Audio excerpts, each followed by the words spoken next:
Anita Ustazah dari Cilegon. Langsung aja ya Ustazah. Ya Ibu, silahkan. Baik ya. Ya gini Ustazah, jadi kan terkait salam dan dengan minta izin tadi ya Ustazah. Itu kan kita kan memang dari kecil udah biasakan anak itu seperti itu.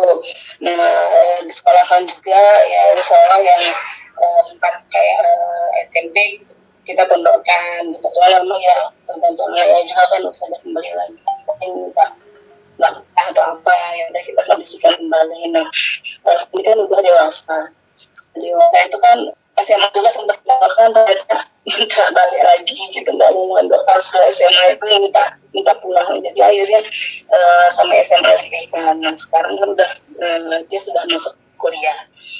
Nah masuk kuliah itu udah pergaulannya itu memang gimana ya Ustazah, kita kan nggak mungkin selalu mengawasi, apalagi anak laki-laki Ustazah. Itu selalu kalau misalnya kadang-kadang memang pergi aja gitu. Sempat kita berdua kenapa nggak minta izin dulu mau kemana, jadi kan tahu kalau Umi itu kamu itu kemana.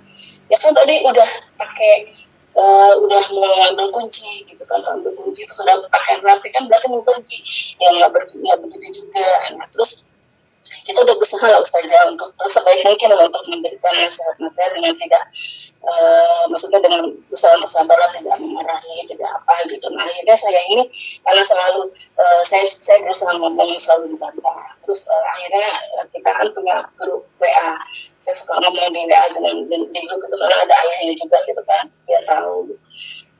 Tapi selalu dibantah. Akhirnya saya bilang kamu itu yang disekolahkan sudah pintar, sudah kuliah, bukan untuk membantah orang tua gitu kan. Nah terus ya sudah, kalau kamu sudah tidak bisa mendengar lagi omongan dari Umi, akhirnya anak blokir itu nomor dia dan anak diamkan dia. Nah itu sikap anak seperti itu salah tidak gitu saja. Jadi dengan begitu kan sempat juga gitu saja. Jadi untuk sholat juga, sholat subuh terutama saja ya, itu tiap hari harus dibangunkan.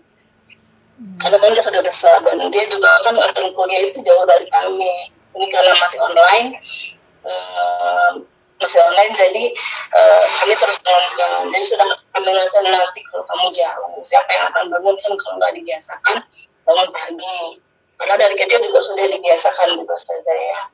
Nah terus akhirnya ya itu tadi saya diamkan.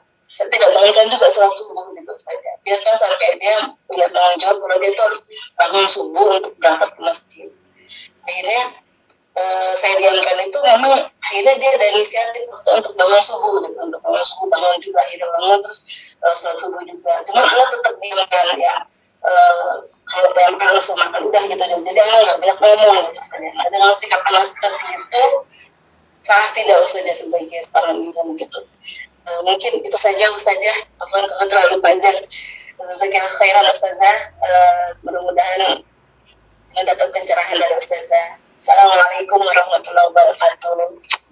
Waalaikumsalam warahmatullahi wabarakatuh. Barakallahu fiik Ibu Nita. Semoga Allah Azza wa Jalla memberikan kepada Ibu Nita dan kita semuanya anak-anak yang saleh ya. Karena sesungguhnya anak yang soleh itu adalah rezeki dari Allah Azza wa Jalla. Dan ketika kita diuji oleh Allah Azza wa Jalla dengan anak-anak ya, yang mungkin membuat kesabaran kita harus ekstra ya, itu adalah sebuah ujian. Maka tugas orang tua kembali lagi kepada Allah, memohon ampunan kepada Allah Azza wa Jalla, meminta maaf kepada Allah ya, banyak-banyak beristighfar kepada Allah, sholat, doakan anak-anak kita. Karena dengan doa kita kepada anak-anak kita, maka harapannya Allah membukakan pintu hati anak-anak kita dengan luas ya. Jadi siapapun di antara teman-teman semuanya yang saat ini memiliki anak-anak yang belum Allah solihkan, teruslah mendekat kepada Allah Azza wa Jalla, teruslah meminta ketuk pintu langit Allah Azza wa Jalla agar Allah mensolihkan anak-anak kita, karena Allah yang memegang hati anak-anak kita. Apalagi kalau anak-anaknya sudah besar, sudah usia-usia kuliah, seharusnya kita usia-usia SMA, itu kita dengan anak-anak kita itu seperti teman, ya, seperti teman. Cara mendidiknya bukan lagi seperti atasan dan bawahan, bukan. tapi seperti teman, sering ngobrol, biarkan anak-anak kita terbuka. Karena terkadang anak-anak kita itu tidak mau cerita ke kita, karena kita yang menutup diri, dan kita mungkin yang secara tidak disadari kita ada penghalang ya antara kita dan anak-anak kita.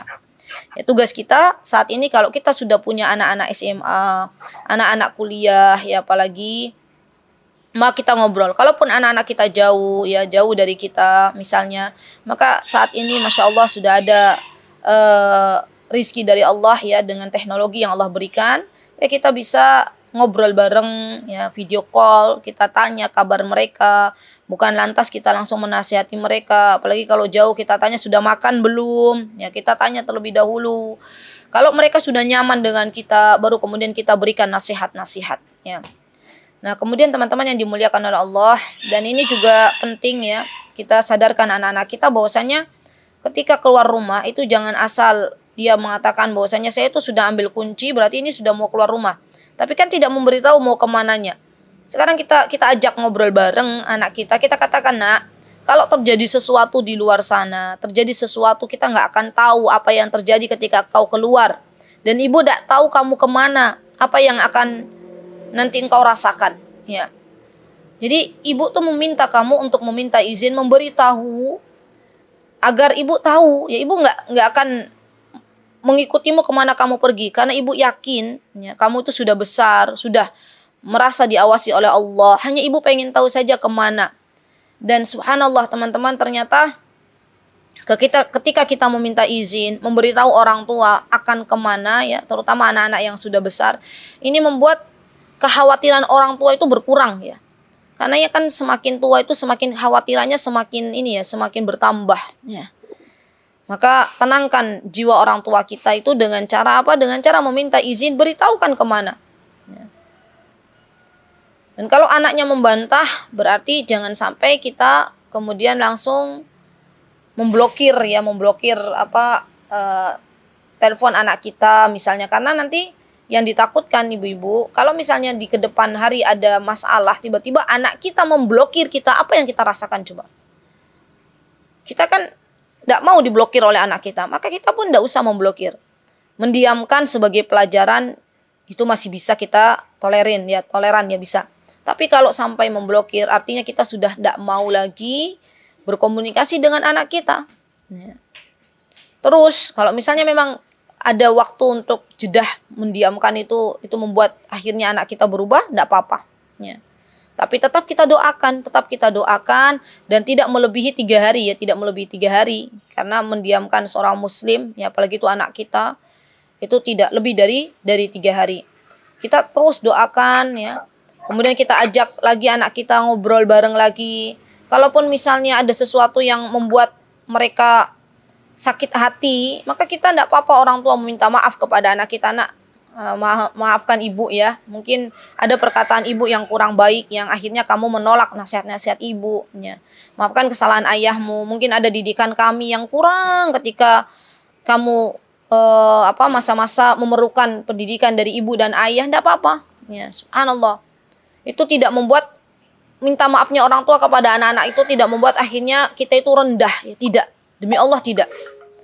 Kita terkadang banyak melakukan sebuah perilaku ya, di mana tanpa kita sadari itu membuat luka hati anak-anak kita ya. Maka kita katakan dalam diri kita masing-masing, ya Allah, ternyata kita itu belum bisa menjadi orang tua yang salih dan salihah. Maka saatnya saya meminta maaf kepada anak-anak dan meminta doa semoga Allah membimbing ayah ibu untuk menjadi orang tua yang baik bagimu ya.